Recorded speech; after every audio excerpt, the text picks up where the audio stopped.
Welcome back to my channel, This Fairy Tale Life, where we wield all things whimsical. Today is a really special video. It's supercalifragilisticexpialidocious, in fact. California Disneyland has reopened its doors. So we're going to talk about saving for Disneyland and getting there with cash in your pocket. No credit cards. We have missed Disneyland wholeheartedly, as your families have as well. It's time to get back there. I've developed a 10-step Magic Money program to help guide you in your process to get back to Disneyland. Let's talk finance, folks. Step 1, open a brand new bank account, preferably from a separate bank that you have your regular checking and savings with, and nickname it Disneyland Trip. Place the debit card that you get for this new account in a special secret place, somewhere where you can't get a hold of it until it's time for your trip. And remember to transfer all of your hard-earned money from your special Disneyland account to your regular checking and savings account a week before your trip. Step 2, break your paychecks into 2 categories. 1 mortgage, 2 cash. Make a running list of all your expenses, which include every cost separate from your mortgage. This would also even include the birthday party presents that you need to buy for that particular month, or the date night that you have planned for that month. So be sure to include all of your activities, presents, and other costs, as well as your general utilities and food and gas and expenses in that running list. Use paycheck number 2, your cash paycheck, to help grow your Disneyland funds. Deduct your entire expense report that you just formulated from your cash paycheck and immediately take all extra money and transfer it to your Disneyland Trip account. It should take about 3 days to transfer about to another account. The transfer time period is important to help just kind of get that out of your way, okay? That's how you're going to keep your money.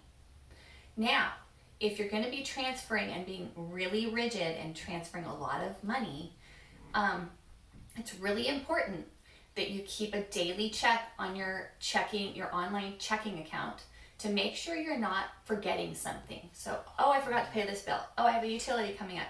Oh my gosh, I forgot I owe Susie $100. So you need to be checking it daily, making sure you got everything, because it is very rigid and extreme, but it will grow the money fast. You just have to be really smart about it. If you see that you made a mistake, transfer the money back immediately, or you can use your debit card, go get the money and redeposit it into your other account. But you need to make sure that you're paying attention. Step 3. Do a financial review of a whole month of spending. So if you're already in mid-May, then you need to go back to April and do the entire month of April. The important thing is that the month is close to where you are right now, so that it really reflects your emotional spending, where you're at financially and in your headspace currently, okay? We want to check for patterns. We're looking for 3 problem areas that can be remedied. Okay, something you can fix immediately. So, for example, for me, it was Amazon Prime, restaurant delivery, and petty spending at dollar stores and cheap stores that I thought I was saving a lot of money in, but was actually like kind of blowing a lot of money on general items we just didn't need. Restaurant spending was kind of laziness. Like, I didn't want to cook dinner those nights. We ran out of food, whatever. And Amazon Prime, video rentals, and lots of convenient shopping. So those were things that could be remedied ASAP. So now we're really going to be getting into the nitty-gritty stuff. This is the hard work, folks, but this is what's going to get you a trip completely paid for in cash. Maybe you're even going to pay it off 2 times by the time you leave. You're going to grow the account so big that you're going to have extra money left over to purchase something or to throw into your emergency fund.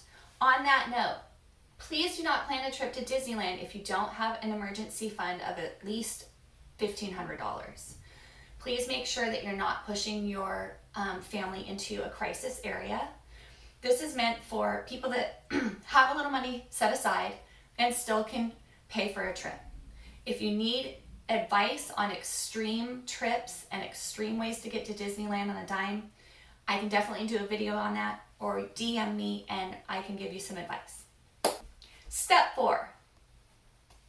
It is time to write down your 3 problem areas and place a ban on all 3 things. So, for example, for myself, I banned myself from Amazon Prime purchases. However, I want to make a note here.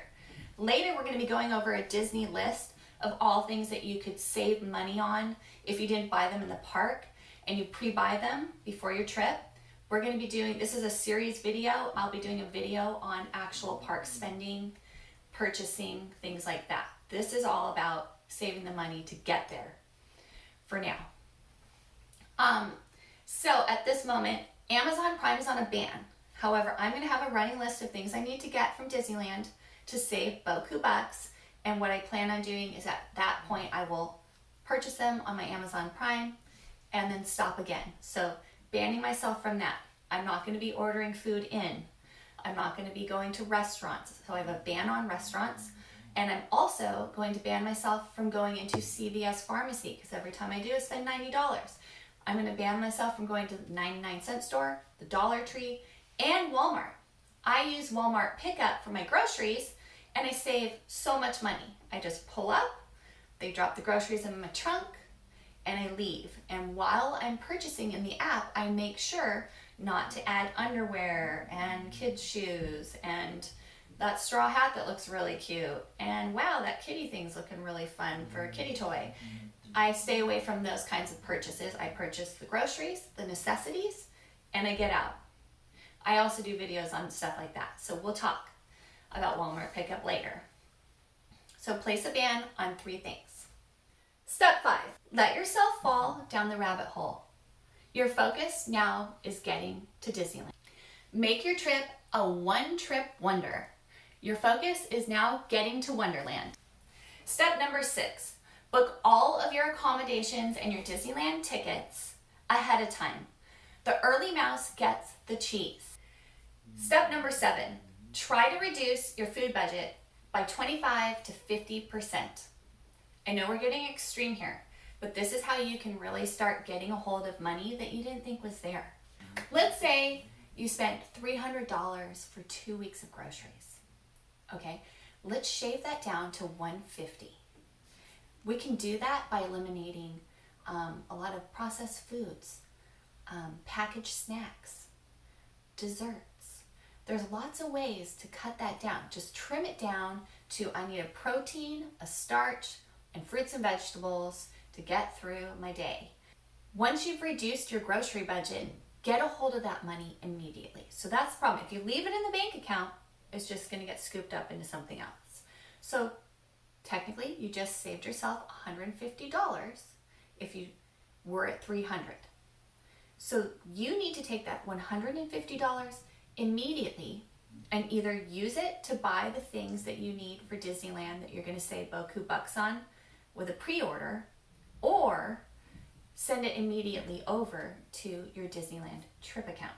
Step number 8, make Tinkerbell tiny deposits to your Disneyland trip account regularly.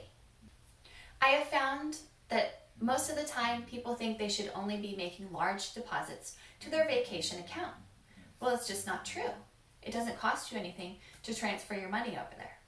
So anytime you've set a budget and you've sacrificed and said, okay, I'm going to save that $25 because I'm not going to do this, that, and the other thing, send it to your Disneyland trip account. Do yourself a favor. You're combing the account for loose change.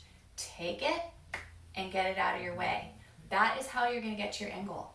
Step number 9, make things magical and fun at home while you're saving.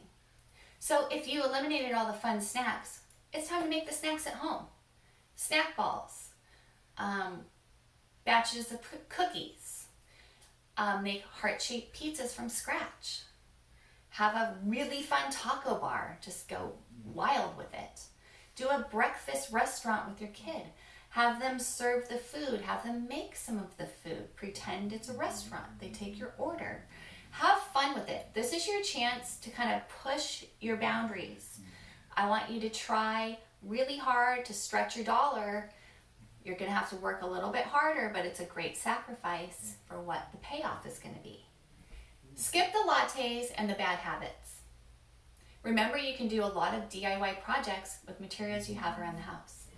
Step number 10, watch your funds grow. Recognize that this sacrifice is going to get you on a perfect family vacation, paid in cash with extra money left over. You're going to feel proud and secure. These are tips I've used to getting to Disneyland. I usually book a hotel the night before.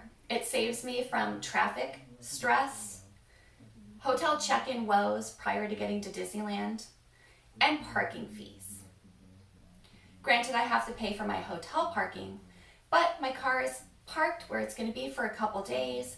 I don't have to go in and out of the parks. I highly recommend picking a hotel that's walking distance to the park. Even using the shuttle service is hard at night when it fills up and you're waiting for the third shuttle pickup because it was stuffed full with people. So I highly recommend staying out of the parking structures and shuttles. Great hotels that do this, Howard Johnson, we loved it. They had fun things for the kids, they have a bunk bed, it's very vintage, and they have a really fun water park. Very close to the parks as well, and restaurants. There's also the Courtyard Marriott, which is closer to the park. It has a blowout water park. I highly recommend this one.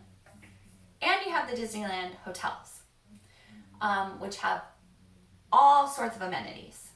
And again, early access to the park and easy access to the park. Pro tip, carry on vacations. My friend is a Disney advisor and travel advisor in general. I highly recommend you use a travel advisor for your trip accommodations. They know the ins and outs. They know the ins and outs of the hotel industry and all the fun. And they get paid by the hotels regardless. So you're not paying out of your pocket for the advice, but they are getting paid by the hotels. And it's really important to support your friends and other businesses.